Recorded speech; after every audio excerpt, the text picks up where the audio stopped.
ये आकाशवाणी दिल्ली है। कृपया हमारे अगले कार्यक्रम की प्रतीक्षा कीजिए। ये आकाशवाणी है। रूपकों के अखिल भारतीय कार्यक्रम में आइए सुनते हैं भारत रत्न डॉक्टर भीमराव आंबेडकर के जीवन दर्शन पर आधारित रूपक मानवतावादी अन्वेषक डॉक्टर आंबेडकर। लेखक डॉक्टर अमित कुमार विश्वास, विशेष सहयोग प्रदीप चारुंडे, प्रस्तुतकर्ता सचिन लाड़ोले। भारत रत्न डॉक्टर बाबा साहेब आंबेडकर एक अर्थशास्त्री, दार्शनिक, राजनीतिज्ञ, एक समाज सुधारक, लेखक, शिक्षाविद, राष्ट्रवादी एवं विधि विशेषज्ञ। उनके संपूर्ण वाङ्मय तथा रचनाओं का अध्ययन जब हम करते हैं तो पाते हैं कि उनके संपूर्ण जीवन दर्शन के मुख्यतः दो आयाम हैं। पहला, सामाजिक अन्याय के प्रति साहसपूर्ण असहमति, और दूसरा, बौद्ध धर्म दर्शन में अंतर्निहित सामाजिक न्याय से विवेकपूर्ण सहमति। उन्होंने अपने विचारों एवं कार्यों से हिंदू धर्म की अमानवीय रूढ़ियों, मान्यताओं एवं परंपराओं को नकारते हुए एक मजबूत प्रतिपक्ष समाज के समक्ष प्रस्तुत किया। श्रमिकों और महिलाओं के अधिकारों का समर्थन किया। वे स्वतंत्र भारत में भारतीय संविधान के निर्माता के रूप में जाने गए। उन्हें आधुनिक भारत का शिल्पकार कहा जाता है। डॉक्टर बाबा साहेब आंबेडकर का जन्म 14 अप्रैल 1891 को ब्रिटिश भारत के मध्य प्रांत, जो कि अब मध्य प्रदेश है, यहाँ स्थित इंदौर नगर के महू सैन्य छावनी में हुआ था। उनके पिता रामजी सकपाल सैनिक सेवा में सूबेदार थे। उनकी माता का नाम भीमाबाई था, इसलिए इस बालक का नाम भीम रखा गया। उनका परिवार कबीरपंथी मराठी मूल का था और जो वर्तमान महाराष्ट्र के रत्नागिरी जिले में अंबावड़े गांव का निवासी था। इसी कारण आगे चलकर डॉक्टर भीमराव के नाम के आगे आंबेडकर ये उपनाम जुड़ा। सामाजिक और आर्थिक रूप से गहरा भेदभाव आपको सहन करना पड़ा था। जब भीमराव 5 वर्ष के थे तो उनकी माता का निधन हो गया। तदुपरांत उनका लालन पालन उनकी दिव्यांग बुआ मीराबाई ने किया। वो भीमराव को प्यार से भीवा कहकर पुकारती थीं। सन 1894 में भीमराव के पिता रामजी सकपाल सेवानिवृत्त होकर गांव अंबावड़े आ गए।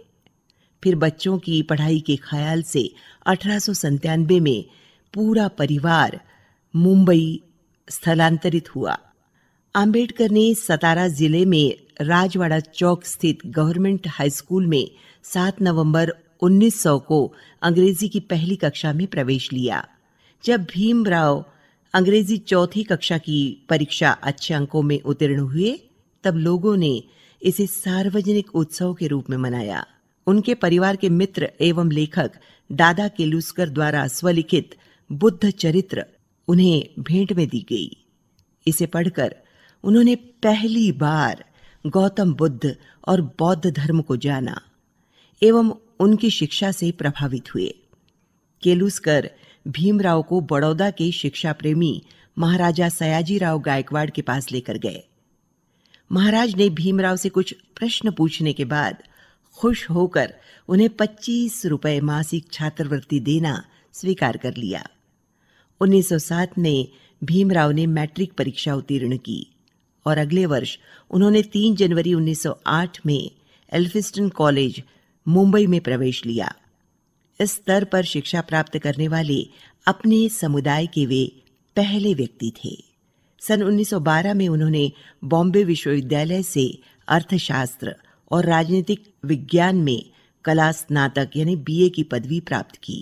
सन 1913 में कृष्णाजी अर्जुन केलुस्कर, निर्णय सागर और दामोदर सावलाराम के सत्प्रयासों से मानवतावादी बड़ौदा नरेश सयाजीराव गायकवाड़ ने भीमराव को उच्च शिक्षा हेतु 3 साल तक 15 जून 1913-14 से जून 16 तक के लिए $11.50 प्रति माह बड़ौदा राज्य की छात्रवृत्ति प्रदान करते हुए एक शर्त रखी कि अमेरिका से वापस आने पर 10 वर्ष तक बड़ौदा राज्य की सेवा उन्हें करनी होगी। आंबेडकर 22 वर्ष की आयु में न्यूयॉर्क स्थित कोलंबिया विश्वविद्यालय में स्नातकोत्तर शिक्षा के लिए अमेरिका चले गए और छात्रवृत्ति की अवधि कम होने के कारण वे वहां 16-17 घंटे प्रतिदिन अध्ययन किया करते थे। कोलंबिया विश्वविद्यालय में सुप्रसिद्ध अर्थशास्त्री प्रोफेसर सेलिगमन आम्बेडकर के अध्यापक थे। 1915 में उन्होंने भारत का प्राचीन वाणिज्य नामक प्रबंध लिखा और उस पर कोलंबिया विश्वविद्यालय ने उन्हें एमए की डिग्री प्रदान की। सन 1916 में भीमराव ने भारत में जाति भेद ये प्रबंध लिखा, जो 1917 में प्रकाशित हुआ। सन 1916 में ही भीमराव ने भारत की अर्थव्यवस्था पर एक और शोध प्रबंध लिखा, जिस पर कोलंबिया विश्वविद्यालय से उनको पीएचडी की उपाधि प्रदान की गई।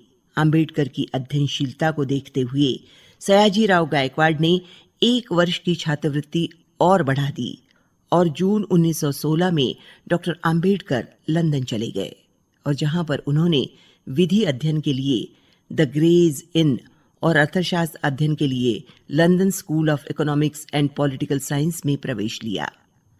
वहां उन्होंने अर्थशास्त्र की डॉक्टरेट थीसिस पर काम करना शुरू किया, लेकिन बड़ौदा रियासत के साथ हुए अनुबंध के आधार पर जून 1917 में विवश होकर उन्हें अपना अध्ययन अस्थायी तौर पर बीच में ही छोड़कर भारत लौट आना पड़ा, क्योंकि बड़ौदा राज्य से उनकी छात्रवृत्ति समाप्त हो गई थी। भारत आने के उपरांत 2 वर्ष के लिए उन्हें बड़ौदा के मिलिट्री सचिव के पद पर कार्य करना पड़ा और अब महाराजा सयाजीराव गायकवाड़ ने छात्रवृत्ति देने से इनकार कर दिया था। फिर भी उन्होंने निश्चित किया कि भारत में पैसा कमाकर फिर लंदन आकर एमएससी, डीएससी और बार एट लॉ की डिग्रियां उन्हें हासिल करनी ही हैं। 1918 में बंबई के सरकारी सिडनेम कॉलेज में राजनीतिक अर्थशास्त्र के प्रोफेसर आप नियुक्त हुए। सन 1920 में कोल्हापुर के शाहू महाराज अपने पारसी मित्र के सहयोग और कुछ निजी बचत के सहयोग से डॉक्टर अंबेडकर एक बार फिर से लंदन जाने में सफल हो गए तथा 1921 में विज्ञान स्नातकोत्तर एमएससी की डिग्री आपने प्राप्त की, जिसके लिए उन्होंने provincial decentralisation of imperial finance in British India इस विषय पर शोध प्रबंध आपने प्रस्तुत किया था। 1922 में उन्हें ग्रेज इन ने बैरिस्टर एट लॉ डिग्री प्रदान की और उन्हें ब्रिटिश बार में बैरिस्टर के रूप में प्रवेश मिल गया। 1923 में उन्होंने अर्थशास्त्र में डीएससी डॉक्टर ऑफ साइंस की उपाधि प्राप्त की। भारत लौटे तो उन्होंने 1923 में मुंबई उच्च न्यायालय में वकालत शुरू की। सन 1927 तक डॉक्टर अंबेडकर ने सामाजिक भेदभाव के विरुद्ध एक व्यापक एवं सक्रिय आंदोलन आरंभ करने का निर्णय लिया। समाज की प्रगति के लिए शिक्षा का महत्व डॉक्टर बाबा साहेब ने जाना था। उनका कहना था कि समाज का हर एक व्यक्ति अगर शिक्षित हो जाता है तो देश की प्रगति आसानी से होगी। अब उनके शिक्षा के संदर्भ में विचारों पर दृष्टिपात करते हुए दिल्ली के प्रसिद्ध साहित्यकार जयप्रकाश करदम कहते हैं, सबसे महत्वपूर्ण जो आयाम मुझे बाबा साहेब अम्बेडकर में लगता है कि वो शिक्षा के क्षेत्र में उन्होंने बहुत बड़ा काम किया। शिक्षा किस तरह से व्यक्ति को मुक्त करती है, जड़ताओं से मुक्त करती है, संकीर्णताओं से मुक्त करती है, प्रगति का रास्ता दिखाती है, उसके रास्ते खोलती है, ये बाबा साहेब समझते थे। इसलिए वो चाहते थे कि हर व्यक्ति शिक्षित होना चाहिए। और चूंकि अस्पृश्य लोग उस समय सबसे ज्यादा अशिक्षित थे, वो शिक्षा से वंचित थे, इसलिए उन्होंने शिक्षित होने का आह्वान किया, आप शिक्षित होइए। और उसी के साथ उन्होंने स्त्रियों की शिक्षा पर बहुत जोर दिया कि स्त्रियों को भी शिक्षित होना चाहिए।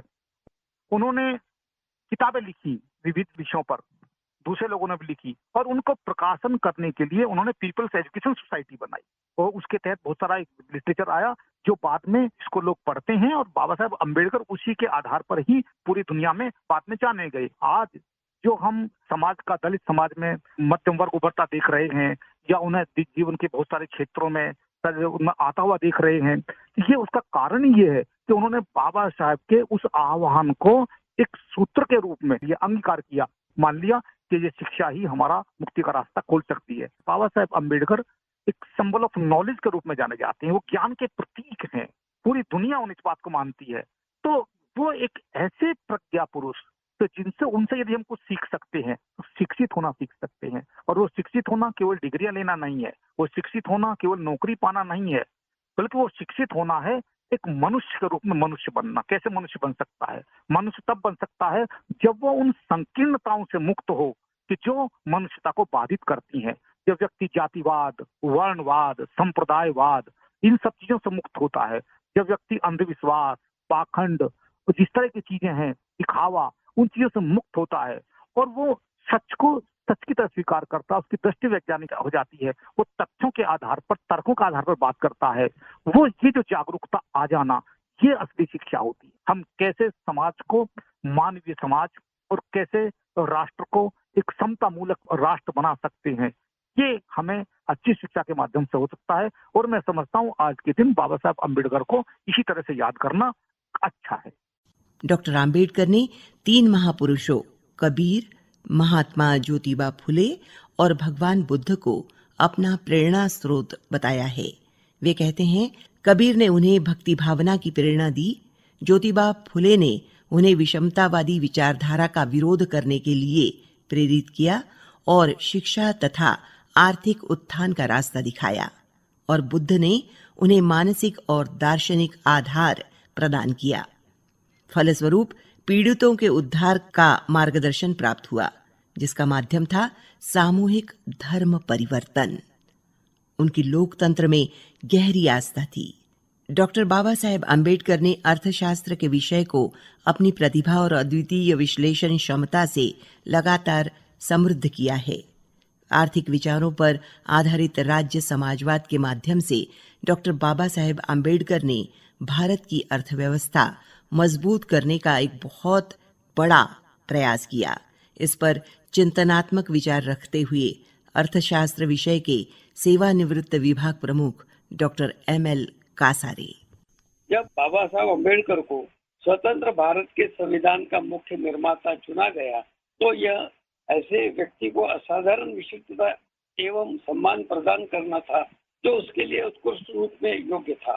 ज्ञान के प्रति उनका असाधारण परिश्रम और उनके अडिग लक्ष्य, उत्तम उपयोग इस सभा के लिए किए गए कार्य से अधिक कहीं अन्यत्र नहीं हो सकता।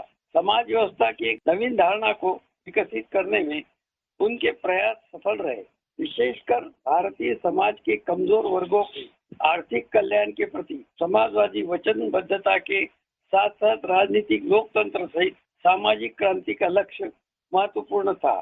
संविधान के नीति निर्देशक तत्व समाजवादी पुनर्रचना की व्यापक रूपरेखा की ओर संकेत करते हैं, अर्थात आर्थिक विकास के लाभ समाज के निर्धन वर्गों को अधिकाधिक पहुंचने चाहिए। बाबा साहब ने कहा है कि भारतीय संविधान सर्वप्रथम एक सामाजिक दस्तावेज है। उनकी अधिक संख्यक प्रावधानों का उद्देश्य सामाजिक क्रांति के लक्ष्य को प्राप्त करना है अथवा उनकी प्राप्ति के लिए आवश्यक स्थितियों को स्थापन करके इस क्रांति के पालन पोषण का प्रयास करता है। 25 जनवरी 1950 में डॉक्टर बाबा साहब अम्बेडकर ने संविधान सभा में अपने आखिरी व्याख्यान में कहा, और ये बड़ा ही महत्वपूर्ण है कि हर भारतीयों को उसे ध्यान में रखना जरूरी है। राष्ट्र की एकता और अखंडता के रूप में नई समाज और राजनीतिक व्यवस्था के लक्ष्य को परिभाषित करता है। डॉक्टर बाबा साहेब अम्बेडकर ने 1917 में कोलंबिया यूनिवर्सिटी में PhD के लिए जो थीसिस पेश की, वो 1925 में एक किताब के रूप में the evolution of provincial finance in British India प्रकाशित हुई। इस किताब को पब्लिक फाइनेंस की थियरी में अहम योगदान देने वाला माना जाता है। इस किताब में उन्होंने 1833 से 1921 के दरमियान ब्रिटिश इंडिया में केंद्र और राज्य सरकारों के वित्तीय संबंधों की बेहतरीन समीक्षा की है। हमारे देश में मजदूरी करने वाले सिर्फ वंचित ही मजदूर थे ऐसा नहीं था। जो भी मजदूर थे, बाबा साहेब उन सब के लिए मसीहा के रूप में आए। डॉक्टर आम्बेडकर ने 20 जुलाई 1942 को वायसराय की काउंसिल में श्रम सदस्य के रूप में कार्यभार ग्रहण किया। उन्हें श्रम विभाग का कार्य सौंपा गया। बाबा साहेब ने 12 घंटे 14 घंटे के काम को 8 घंटे में सीमित किया। उन्होंने अर्धकुशल कर्मियों के लिए रोजगार कार्यालय खोले औद्योगिक कर्मचारियों के लिए स्वास्थ्य बीमा का लाभ दिलवाया। आज भी हिंदुस्तान में जो श्रम कानून है वो बाबा साहेब की देन है। डॉक्टर बाबा साहेब आम्बेडकर का मानना था कि वंचितों के साथ होने वाले अन्याय के खिलाफ उन्हें संगठित करने के लिए उनका स्वयं का समाचार पत्र होना नितांत आवश्यक है। इसी जरूरत को ध्यान में रखते हुए डॉक्टर आम्बेडकर ने 29 वर्ष की अवस्था में 31 जनवरी 1920 को मराठी भाषा में पाक्षिक समाचार पत्र मूक नायक प्रकाशित किया। डॉक्टर आम्बेडकर को ये अच्छी तरह एहसास था कि बहिष्कृतों को उनका हक दिलाने के लिए कई स्तरों पर संघर्ष करना होगा। सामाजिक सांस्कृतिक आंदोलन में डॉक्टर आम्बेडकर द्वारा निकाले गए पत्र मूक नायक, बहिष्कृत भारत, समता, जनता और प्रबुद्ध भारत अमूल्य दस्तावेज की तरह हैं। डॉक्टर बाबा साहेब आम्बेडकर की पत्रकारिता पर प्रकाश डालते हुए दिल्ली विश्वविद्यालय के हिंदी विभाग के प्रमुख प्रोफेसर शिवराज सिंह बेचैन कहते हैं, पत्रकारिता में मूल्यों की स्थापना करना, पत्रकारिता को उद्देश्य पूर्ण बनाना, उद्देश्य भी यह कि समाज प्रबुद्ध बने, समाज जागरूक हो, समाज में मूल्यों की स्थापना हो, न्याय संगत समाज व्यवस्था हो, भाईचारा हो। इन मूल्यों को लेकर उन्होंने मूक नायक, बहिष्कृत भारत, समता, जनता और प्रबुद्ध भारत जैसे अखबारों की स्थापना की। पत्रकारिता में स्त्रियों को न्याय की बात हो, पत्रकारिता में कमजोर वर्गों को न्याय की बात हो, उत्पीड़न और अन्याय की समाप्ति हो, एक ऐसा राष्ट्र बने जिसमें प्रगति की बात प्रमुख हो और आपसी द्वंद्वों, झगड़ों की बात पृष्ठभूमि में चली जाए। हम राष्ट्र की चिंता करें, राष्ट्र की उन्नति की चिंता करें, समाज की प्रगति की चिंता करें और पत्रकार एक जिम्मेदार व्यक्ति हो, संपादक एक जिम्मेदार व्यक्ति हो। वो ये चाहते थे कि पत्रकारिता में जो विज्ञापन की अश्लीलता है वो समाप्त हो, क्योंकि वो ये कहते थे कि हमारी जो नई पीढ़ी है उस पर अखबारों में छपे हुए शब्दों का बहुत असर पड़ता है या प्रचार में जो वाणी से बोले हुए शब्दों का बहुत असर पड़ता है। तो इसलिए हमारे नए बच्चे, नई पीढ़ी कुछ ऐसे आदर्श, ऐसे मूल्य लेकर बड़ी हो जो भविष्य में समाज के लिए, राष्ट्र के लिए उपयोगी साबित हो। राष्ट्र निर्माण का सारा काम जब नई पीढ़ी पर है तो उसको पत्रकारिता के माध्यम से प्रबुद्ध करना ये संपादकों का भी काम है, लेखकों का भी काम है और तमाम प्रबुद्ध जनों का। वे ये चाहते थे कि पत्रकारिता केवल व्यवसाय न हो, पत्रकारिता मिशन हो, पत्रकारिता राष्ट्र प्रेम और भाईचारे का एक उद्घोष करने वाला माध्यम हो। तो इसलिए पत्रकारिता में बाबा साहब के योगदान को हमेशा याद किया जाएगा। भारतीय सामाजिक व्यवस्था में आधी आबादी शोषित, वंचित रही है। डॉक्टर आम्बेडकर ने स्त्रियों को भारतीय सामाजिक व्यवस्था में बहुत ज्यादा शोषित पाया। इस शोषण रूपी समस्या का निराकरण वे उदार लोकतांत्रिक संविधानवादी तरीके से करना चाहते थे, पर कई लोगों ने इस समस्या से निजात के लिए साथ तो दिया, पर कोई उचित समाधान नहीं निकला। तब बाबा साहेब ने इस मुद्दे पर पुनर्विचार करते हुए स्त्रियों के शोषणकारी अवस्थिति के विरुद्ध आवाज उठाई। बाबा साहेब के सामाजिक तथा स्त्री मुक्ति आंदोलन से प्रभावित होकर नागपुर की डॉक्टर सुशीला तागभोर साहित्य लेखन से जुड़ गईं। आज उनकी 25 से भी अधिक किताबें प्रकाशित हैं। स्त्री शिक्षा पर बाबा साहेब के विचारों पर प्रकाश डालते हुए वे कहती हैं, बाबा साहब की सबसे बड़ी देन है कि हमारे देश के लिखित संविधान में उन्होंने महिलाओं को पुरुषों के बराबर अधिकार दिए हैं, जैसे कि समानता का अधिकार, स्वतंत्रता का अधिकार, शोषण के विरुद्ध अधिकार, धार्मिक स्वतंत्रता का अधिकार, शिक्षा संबंधी अधिकार, संपत्ति का अधिकार, न्यायालय द्वारा मौलिक अधिकारों की रक्षा का अधिकार। इतने अधिकार बाबा साहब ने स्त्रियों के पक्ष में दिए हैं। और इसके साथ ही हिंदू कोड बिल जिसको बनाने के लिए बाबा साहब अम्बेडकर को बहुत संघर्ष करना पड़ा और अंत में विधि मंत्री के पद से इस्तीफा देना पड़ा, लेकिन उन्होंने हिंदू कोड बिल को अस्तित्व में लाए और यही वह शक्ति है जिससे आज हमारे देश की संपूर्ण महिलाएं सबल बनी हैं। बाबा साहब अम्बेडकर ने केवल दलित स्त्रियों के लिए नहीं बल्कि अपने देश की संपूर्ण स्त्री के लिए हिंदू कोड बिल जैसा विधान दिया है, जिससे सबलता प्राप्त करके आज हमारे देश की स्त्रियां बहुत आगे बढ़ी हैं। जीवन के हर क्षेत्र में वे आगे बढ़ रही हैं। आज मैं अपनी स्थिति देख के बाबा साहब अम्बेडकर जी द्वारा दिए गए अधिकारों का लाभ लेकर ही हम आगे बढ़ सके हैं। हम अपनी बात स्वयं अपनी लेखनी के द्वारा कह सकते हैं और इसके साथ ही हम अपने विचार समाज के सामने रखकर अपनी शोषित पीड़ित महिलाओं को जागृत करने का अभियान चला रहे हैं। तो बाबा साहब अम्बेडकर स्त्रियों को बहुत सम्मान देते थे, महत्व देते थे। इसके साथ ही उन्होंने यह समझा था कि अगर किसी समाज की स्त्री अगर प्रगतिशील है, वो जागृत है, तो वह समाज अपने आप जागृत हो जाएगा। 24 मई 1956 को मुंबई में बुद्ध जयंती के अवसर पर डॉक्टर बाबा साहेब आम्बेडकर ने घोषणा की कि वे अक्टूबर में बौद्ध धर्म अपना लेंगे।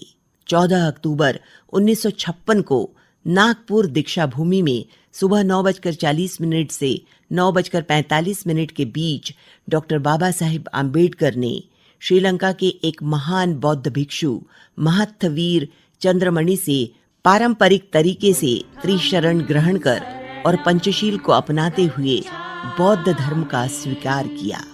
तदुपरांत उन्होंने 5 लाख शोषित और पीड़ित मानवों को बौद्ध धर्म में परिवर्तित किया।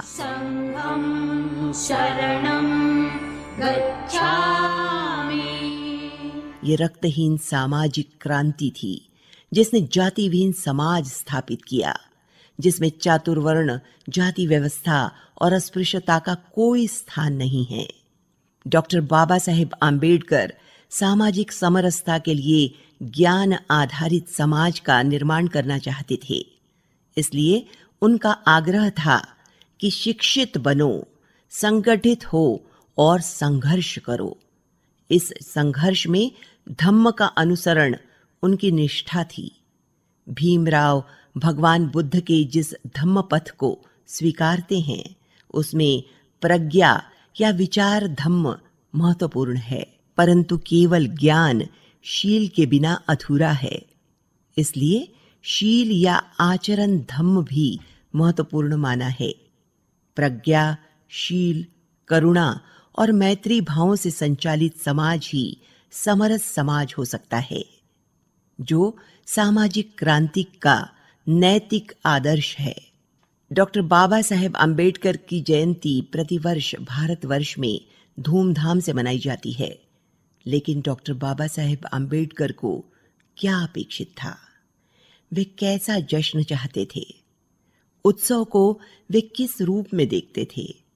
इस संदर्भ में दिल्ली यूनिवर्सिटी के हिंदू कॉलेज के एसोसिएट प्रोफेसर डॉक्टर रतन लाल कहते हैं, जाहिर है कि भारत में और दुनिया भर में बाबा साहब की जयंती बहुत धूमधाम से मनाई जाती है, ये अच्छी बात है। लेकिन त्रासदी ये है कि 14 अप्रैल को तो मनाई जाती है और जय जयकार किए जाते हैं, लेकिन साल भर उनके विचारों के प्रचार प्रसार पे वो क्या चाहते थे, किस तरह का भारत चाहते थे, किस तरह की संस्थाएं चाहते हैं, इस पर विमर्श नहीं हो पाता है। बाबा साहब के समय भी महाराष्ट्र में खास तौर से उनके जन्मदिन पे बड़े भव्य और बड़े विशाल कार्यक्रम होते थे और बहुत दिलचस्प है, लोगों को भाषण जरूर पढ़ना चाहिए।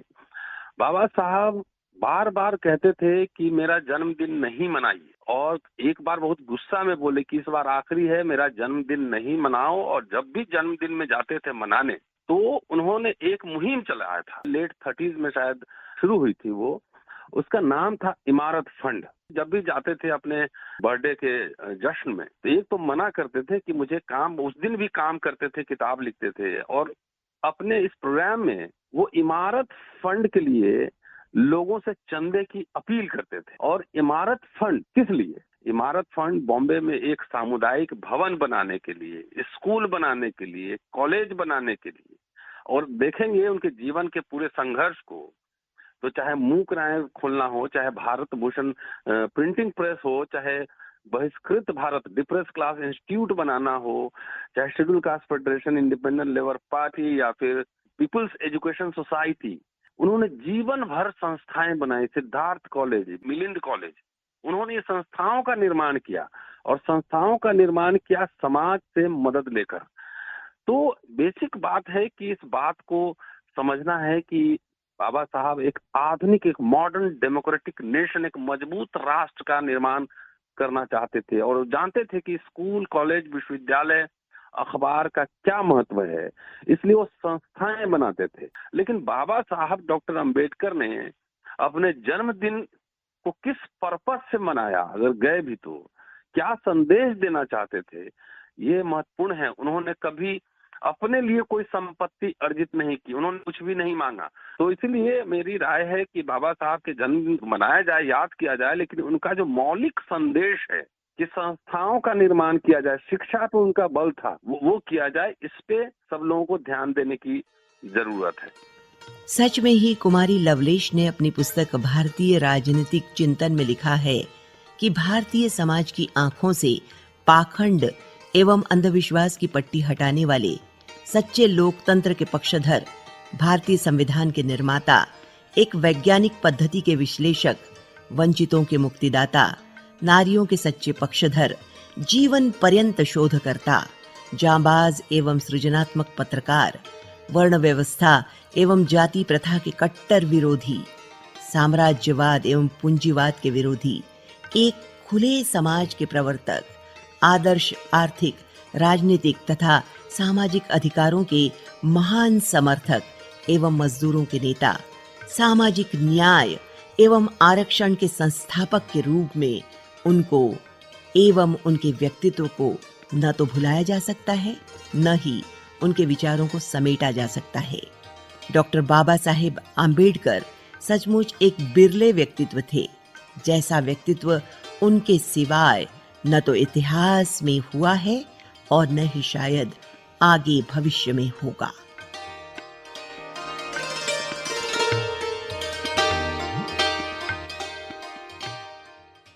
रूपकों के अखिल भारतीय कार्यक्रम में अभी आपने सुना भारत रत्न डॉक्टर भीमराव आम्बेडकर के जीवन दर्शन पर आधारित रूपक मानवतावादी अन्वेषक डॉक्टर आम्बेडकर।